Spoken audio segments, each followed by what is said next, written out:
Selamat datang kembali di channel Creepy Pips. Kali ini saya akan menceritakan tentang 5 remaja yang nekat bermalam di sebuah villa tua yang terkenal angker. Terletak di Bandung, tepatnya di Jalan Dago. Tapi sebelum saya menceritakan kisahnya, silakan kalian klik subscribe agar tidak ketinggalan kisah misteri dan kisah mistis berikutnya dari saya. Jadi, kita mulai aja ceritanya. Di sebuah jalan di daerah Dago Atas Bandung, tersembunyi sebuah villa tua yang kini hampir dilupakan oleh waktu. Villa tersebut berdiri di atas lahan yang cukup luas, dikelilingi oleh hutan pinus yang sangat lebat. Bangunan itu dibangun pada era kolonial Belanda, dan meskipun usianya sudah ratusan tahun, strukturnya juga masih kokoh. Namun penuh dengan keangkeran yang tidak bisa diucap. Villa itu terdiri dari 2 lantai dengan desain arsitektur khas Eropa. Bagian depannya dihiasi dengan pilar-pilar besar yang sudah mulai retak. Sementara pintu masuknya terbuat dari kayu jati dengan ukiran yang tebal dan sudah memudar. Kaca-kaca jendela yang besar dan berdebu memperlihatkan betapa lamanya tempat ini tidak terurus. Dengan beberapa jendela yang sudah pecah dan digantikan oleh papan kayu yang lapuk. Atapnya yang terbuat dari genteng tanah liat telah ditumbuhi lumut yang sangat tebal, memberikan kesan bahwa tempat ini telah lama ditinggalkan. Di sebelah kiri bangunan terdapat sebuah balkon yang menjorok keluar dengan reling besi yang berkarat, menghadap langsung ke lembah yang diselimuti kabut tebal setiap paginya. Bagian dalam villa tidak kalah juga menyeramkannya. Begitu masuk, pengunjung akan disambut oleh lorong panjang yang gelap, hanya diterangi oleh lampu gantung tua yang berayun pelan di tengah langit. Dindingnya yang dulu berwarna putih kini berubah menjadi kekuningan dengan bekas-bekas lembab yang menyebar seperti noda darah. Ruang tamu di sebelah kanan memiliki perapian batu besar yang sudah lama tidak digunakan, dengan abu yang masih bersisa di dalamnya. Di atas perapian tergantung juga sebuah cermin besar dengan bingkai berornamen emas.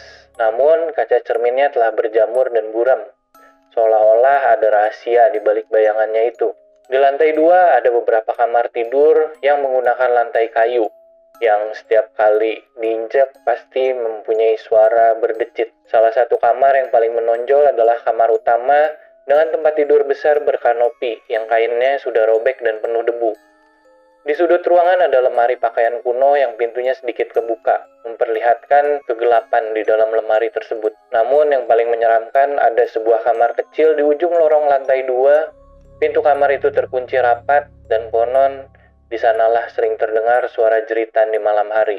Warga sekitar percaya bahwa kamar itu memiliki sosok wanita tanpa wajah yang sering terlihat di sekitar perkarangan villa.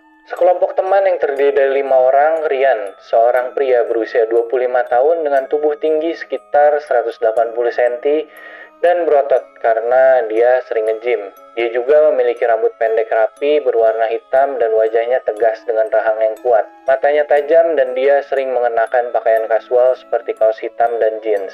Dia adalah tipe pemimpin kelompok, berani, dan cenderung skeptis terhadap hal-hal yang bersifat mistis. Dia sering mencoba merasionalisasikan segala sesuatu dan tidak mudah percaya pada hal-hal gaib.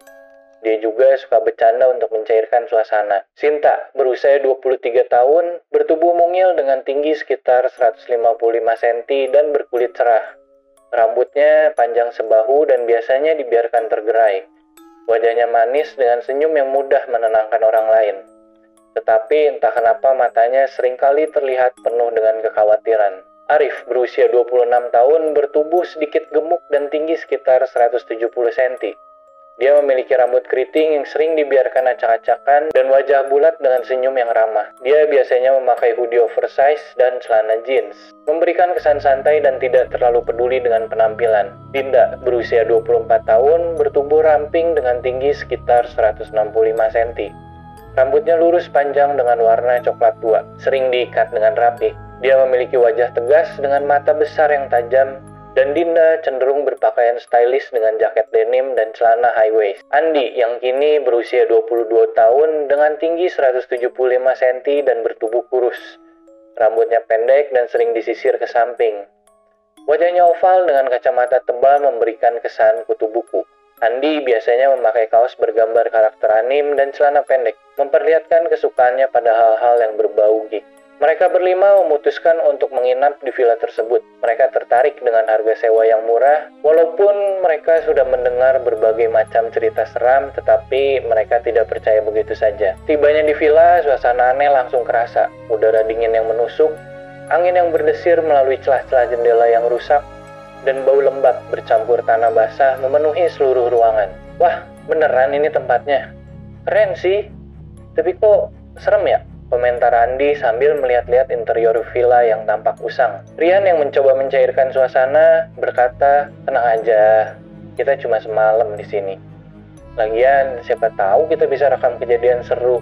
Lumayan kan buat ngonten, ujarnya sambil mulai menyalakan kamera yang dia bawa. Namun, Dinda merasa tidak nyaman sejak awal. Kalian ngerasa nggak sih ada yang ngawasin kita dari tadi? Tanyanya sambil melihat ke arah jendela yang gelap. Ah, kamu terlalu paranoid, Din. Udah, nikmatin aja yuk, saut Arif dengan senyum yang dipaksakan. Malam itu, suasana di villa terasa semakin berat dan mencekam. Mereka memutuskan untuk merekam cerita horor di ruangan tamu yang begitu besar. Diterangi hanya oleh cahaya remang-remang dari lampu gantung tua yang menggantung rendah dan berayun perlahan, seakan dipermainkan oleh angin yang gak kerasa. Bayangan-bayangan panjang terbentuk di dinding, menari-nari dengan irama yang aneh. Mengikuti gerak api lilin yang berkelip seolah berbisik dalam bahasa yang tidak dipahami. Di tengah cerita dan keseruan mereka, ketika mulai mereda, tiba-tiba terdengar suara ketukan pelan di jendela yang pecah, diiringi dengan hembusan udara dingin yang menyusup ke dalam ruangan. Ketukan itu tidak berirama, namun terdengar begitu nyata dan menggetarkan. Tek, tek, tek, tek, tek. Dinda? Kamu dengar nggak tadi? Tanya Sinta dengan suara yang mulai ketakutan. Tangannya gemeter saat pegang lilin dan matanya nggak berani natap jendela yang berada di sudut ruangan. Dinda yang duduk paling dekat dengan jendela mengangguk pelan sambil menggigit bibirnya. Iya, aku dengar. Kayak ada ngetok dari luar. Jawabnya pelan, nyaris berbisik. Seolah-olah takut bahwa suara mereka akan memancing perhatian dari sesuatu yang ada di luar. Rian yang begitu berani berdiri dan perlahan menghampiri jendela itu. Ah, pasti cuma suara ranting yang kena kaca, ujarnya dengan nada ragu. Namun langkahnya berhenti tepat di depan tirai tebal yang menutupi jendela. Dia menarik napas dalam-dalam, mencoba meyakinkan dirinya sendiri, lalu dengan gerakan cepat dia menarik tirai itu. Namun, yang mereka lihat di luar bukanlah ranting pohon seperti yang diduga Rian, melainkan bayangan samar seorang wanita dengan rambut panjang tergerai menutupi wajahnya. Sosok itu berdiri diam, tanpa bergerak, hanya menatap mereka dari kejauhan di bawah sinar bulan yang pucat nyaris tertutup kabut tebal. Matanya tidak terlihat, tapi ada sesuatu yang sangat salah dengan cara sosok itu berdiri. Tidak wajar. Seolah-olah tubuhnya hampir tidak menempel ke tanah. Suasana mendadak terasa jauh lebih dingin. Hembusan angin yang masuk melalui celah jendela membawa aroma busuk yang memualkan. Seperti bau tanah basah yang dicampur dengan aroma daging yang sudah busuk. Suara nafas mereka kini menjadi satu-satunya yang terdengar di ruangan. Berat dan tidak teratur. Menggema di antara dinding-dinding tua yang seakan-akan menyimpan bisikan gelap. Itu siapa? Bisik Andi dengan suara hampir tidak terdengar. Wajahnya mulai pucat. Tubuhnya menegang seperti es dan matanya terpaku pada sosok di luar sana. Namun sebelum mereka sempat memproses apa yang mereka lihat, bayangan wanita itu tiba-tiba hilang. Seolah hilang begitu saja dalam kegelapan, menyisakan jejak samar berupa siluet yang perlahan-lahan menguap ke udara seperti asap. Ketegangan memuncak dan mereka semua hanya berdiri diam, saling bertukar pandang dengan tatapan yang dipenuhi teror. Rian yang biasanya paling rasional, kini tidak bisa menyembunyikan ketakutannya. Tangannya gemeter ketika dia mencoba menutup tirai kembali. Tetapi sesuatu di balik matanya mengisyaratkan bahwa dia pun mulai merasakan ada sesuatu yang benar-benar salah di tempat ini. Mereka berusaha menenangkan diri, mencoba meyakinkan bahwa itu hanyalah imajinasi atau mungkin hanya trik cahaya. Tapi tidak ada yang benar-benar percaya. Detak jantung mereka tak kunjung mereda, dan bayangan wanita itu terus ada di dalam memori mereka. Seolah-olah masih berdiri di sana, di balik tirai, dan memperhatikan setiap gerakan yang mereka lakukan. Malam itu menjadi sangat panjang. Meskipun mereka berusaha untuk tidur, bayangan sosok tanpa wajah itu terus menghantui mereka di setiap ruangan, di setiap angin yang menerpa, dan di setiap bayangan yang terbentuk di dinding. Hingga akhirnya mereka hanya bisa terjaga dalam diam, berharap malam segera berakhir. Tetapi jam dinding terasa bergerak lebih lambat, seakan menolak mereka terbebas dari teror yang baru saja dimulai. Malam berikutnya, Villa itu semakin menunjukkan wajahnya. Suhu di dalam kamar yang tiba-tiba turun drastis, dan suasana terasa begitu menekan, seakan-akan ada sesuatu yang mengintai dari balik kegelapan. Sinta yang tidur di kamar sebelah, tiba-tiba terbangun dengan tubuh gemetar hebat dan mata kebuka lebar. Bibirnya bergerak pelan, melantunkan bisikan yang aneh, dengan suara yang seolah-olah bukan miliknya. Dia tidak akan membiarkan kita pergi. Dia ingin kita semua. Suaranya parau dan penuh kebencian, seperti berasal dari lorong yang jauh, menggema di dalam ruangan. Rian yang sedang terlelap terbangun oleh suara bisikan itu dan langsung merasakan ada yang gak beres. Dia dan yang lainnya lari langsung ke kamar Sinta. Saat mereka buka kamar, mereka nemuin Sinta duduk kaku di sudut ruangan, memeluk lututnya rat-rat dengan wajah yang pucat dan kosong. Matanya menatap lurus ke depan, tapi nggak benar-benar ngelihat. Dinda segera merasakan hawa dingin yang menyengat tulang ketika dia melangkah mendekat. Kenapa Sinta kayak gitu? Tanyanya dengan suara yang bergetar. Kepanikan mulai menguasai wajahnya. Arif mencoba mendekati Sinta dengan hati-hati. Sinta, kamu nggak apa-apa kan? Tanyanya pelan, berharap bisa membangunkan dari mimpi buruk yang sedang dialaminya. Namun sebelum dia sempat mendekat, Sinta tiba-tiba menolehkan kepala dengan gerakan kasar dan tidak wajar, seolah-olah ada yang memutarnya secara paksa. Wajahnya yang pucat kini dipenuhi senyum lebar yang tidak manusiawi. Matanya menatap tajam dengan sorot kebencian yang menusuk. Tiba-tiba Sinta tertawa dengan suara yang begitu dalam, suara yang jelas bukan miliknya. Tawa itu terdengar serak dan menyayat, memenuhi ruangan dengan aura jahat yang membuat bulu kuduk mereka merinding. Kalian semua akan mati, dia sudah memilih kalian. Teriaknya dengan suara yang memekakan telinga, menggema hingga terdengar seperti berlapis-lapis, nambahin kesan bahwa ada banyak suara lain yang ikut berbicara bersamanya. Saat itu juga tubuh Sinta mendadak terangkat dari lantai seperti ditarik oleh kekuatan yang tidak terlihat. Kepalanya melihat ke atas dengan posisi yang hampir mustahil bagi leher manusia. Tubuhnya lalu terhempas keras ke dinding, menciptakan suara dentuman yang membuat jantung mereka seakan berhenti berdetak. Dinding tua itu berderak dan redak, dan retakan halus mulai menjalar dari tempat tubuh Sinta terbentur. Teman-temannya panik dan mulai berteriak, gak tahu harus ngapain. Dinda langsung menghubungi dukun yang direkomendasikan oleh penduduk setempat jika ada kejadian aneh. Namun, waktu kerasa berjalan lambat. Setiap detik yang berlalu, kayak mimpi buruk yang gak pernah berakhir. Ketika dukun akhirnya tiba beberapa jam kemudian, wajahnya langsung berubah tegang begitu masuki villa. Dia berhenti di ambang pintu, menarik napas dalam-dalam dan matanya menatap tajam ke sudut-sudut ruangan, seakan melihat sesuatu yang gak kelihatan. Tempat ini penuh dengan energi negatif, sangat berat dan menekan. Ucapnya dengan suara yang rendah. Ada sosok wanita di sini, terperangkap oleh kebencian dan dendam yang mendalam. Dia adalah korban dari ritual hitam yang dilakukan bertahun-tahun lalu. Roh itu terikat di sini, dan dia ingin membawa kalian bersamanya. Dukun itu kemudian mendekati Sinta yang kini tergeletak lemas di lantai. Tubuhnya udah habis tenaganya. Tapi saat dukun itu mendekat, tiba-tiba ruangan menjadi gelap, dan hanya tersisa cahaya dari lilin-lilin yang menyala. Dari sudut kegelapan terdengar bisikan samar yang berdesis, seperti ribuan lidah ular yang menjilat di udara. Kalian tidak akan. Bisikan itu terdengar bersaut-sautan, diiringi suara langkah kaki di lorong luar kamar, mendekat perlahan namun pasti. Jeritan Sinta kembali pecah saat tubuhnya terangkat sekali lagi, dan kali ini matanya benar-benar kehilangan cahaya. Jeritan itu bukan hanya suara ketakutan, itu adalah jeritan yang penuh dengan kesakitan. Jeritan dari jiwa-jiwa yang tersiksa.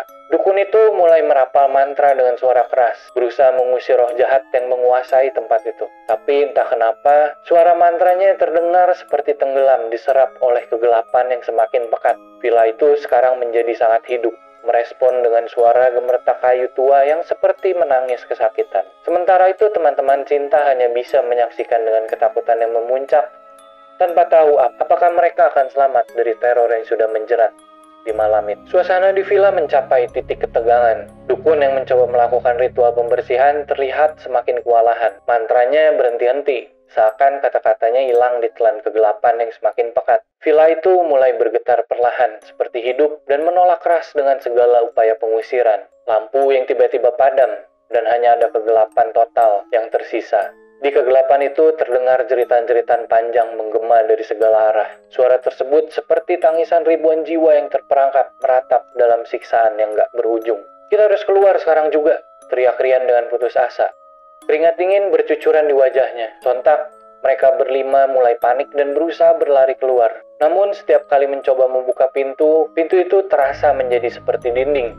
Tidak bergeming sama sekali meski didorong dengan sekuat tenaga. "Tolong bukain pintunya!" teriak Andi sambil menghantam pintu dengan penuh ketakutan. Tetapi pintu kayu tua itu hanya bergerak sedikit, seperti terkunci oleh kekuatan yang tidak terlihat, menghalangi jalan keluar mereka. Di tengah kekacauan, hawa dingin mulai menyelimuti ruangan, lebih dingin daripada sebelumnya. Adanya asap tipis yang berwarna hitam mulai merayap keluar dari celah lantai kayu, nyebar seperti jaring laba-laba yang menjalar ke dinding. Bau busuk yang mulai menyengat memenuhi udara, membuat mereka nyaris muntah. Ditambah lagi suara jeritan dari langit-langit dan dinding-dinding seolah berasal dari makhluk yang tak kasat mata yang mengelilingi mereka. Sinta yang masih kerasukan berdiri di tengah ruangan dengan tubuh kaku, matanya tampak kosong. Namun dari bibirnya terdengar tawa histeris yang tajam dan menusuk. "Kalian tidak akan pernah pergi dari sini. Dia udah nutup semua jalan keluar." Ucapnya dengan senyum jahat yang menakutkan.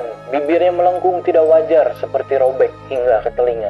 Di saat keputusasaan memuncak, mereka memutuskan untuk memecahkan jendela sebagai satu-satunya cara melarikan diri. Dengan sangat panik, Rian mengambil kursi dan menghantam kaca jendela dengan keras. Suara pecahan kaca terdengar tajam, menambah ketegangan yang mencekam. Ketika mereka berhasil keluar, udara malam yang dingin menyerbu mereka, memberi sedikit harapan bahwa mereka bisa lolos dari teror ini. Namun, rasa lega itu hanya bertahan sesaat.